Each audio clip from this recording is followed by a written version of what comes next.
All right, hello wine drinking people. It's Wednesday, April 21st, and we had what I would call an average day in the store yesterday with just two suppliers stopping by. And the first one was Wendy from Republic National Distributing, and she brought by a portfolio of some new Bordeaux's that they're carrying. And let me just give you suppliers a little hint out there about Bordeaux. It's an open market. Anybody can sell anything. It's not like California wine and wines from other places in the world where they have one distributor in a market. In the state of Florida, anybody can sell Bordeaux. So price is all important. And although there were some nice little wines here, unfortunately the classified gross were priced way above what they should be, especially for the 2007 vintage, which we're starting to see coming into the marketplace, and you're going to see some incredible deals to push these wines through the system. But as I said, there were some nice wines in this grouping. The Chateau André Corbin, St. George de Saint-Emilion, a satellite appellation on the right bank next to Saint-Emilion. This wine was delicious, and it was 2007. 2007, bad vintage, according to the press. And many wines like Chateau Latour scored a meager 90 points. And for $450 a bottle, which is what the wine was released at on Futures, we didn't see too many people looking for this wine.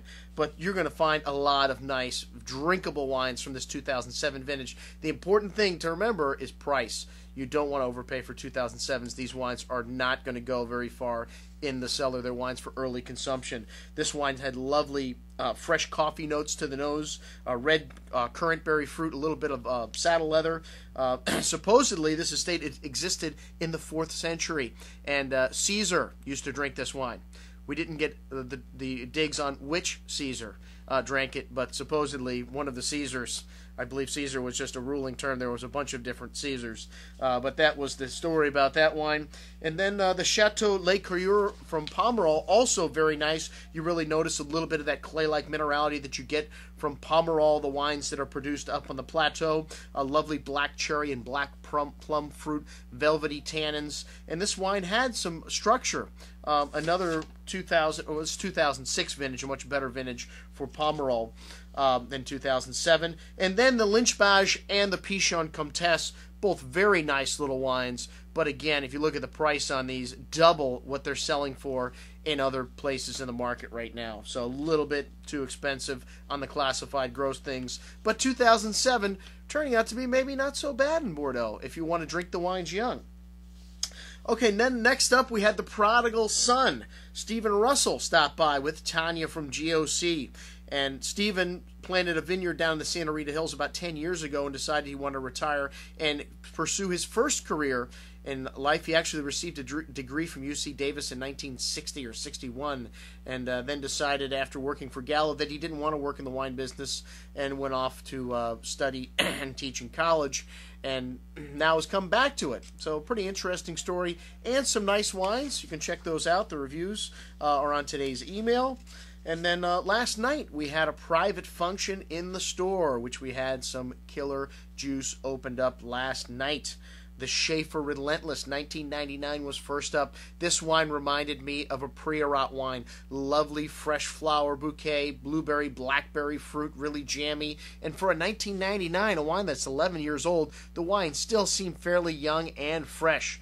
1999 Schaefer Relentless, very good. And everything from Schaefer is excellent. You can count on anything with their name on the bottle being outstanding.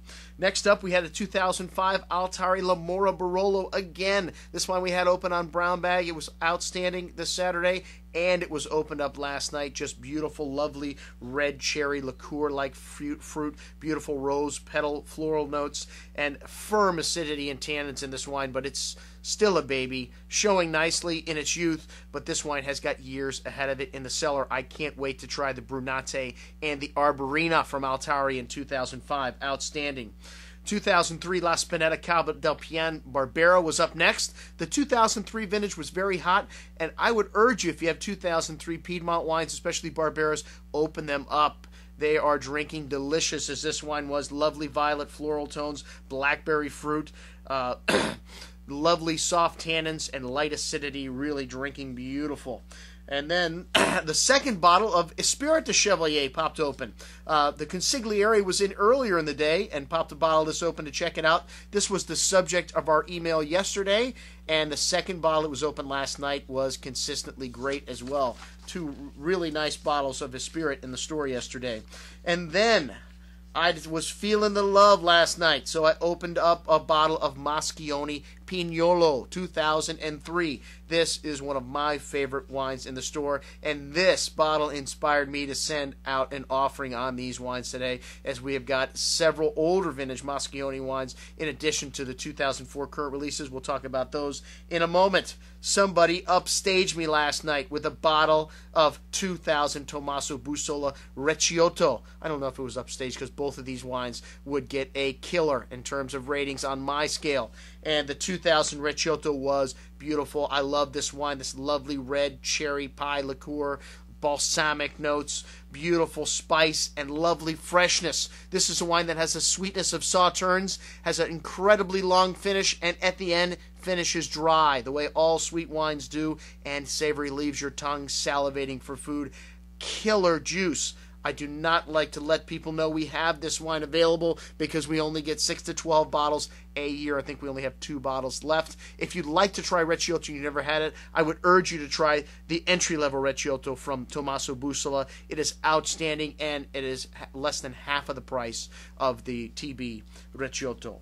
So some excellent stuff in the store last night, and that's it pretty much for yesterday. What are we drinking tonight? Well, today we've got the Bordeaux tasting at Cafe Max. We got 12 wines that will be open tonight. We've got some killer food from Chef Oliver Saucy that will be served up, and we may still have a few seats. You're going to have to call Cafe Max for this one, 954-782-0606. Friday night, the Brunello tasting sold out. Sorry, folks. Only call up if you want to be put on the waiting list for this event. We do have a waiting list already. Those folks on the waiting list, we are going to be confirming the reservations today, so tomorrow morning we should know if we're going to be able to get you in.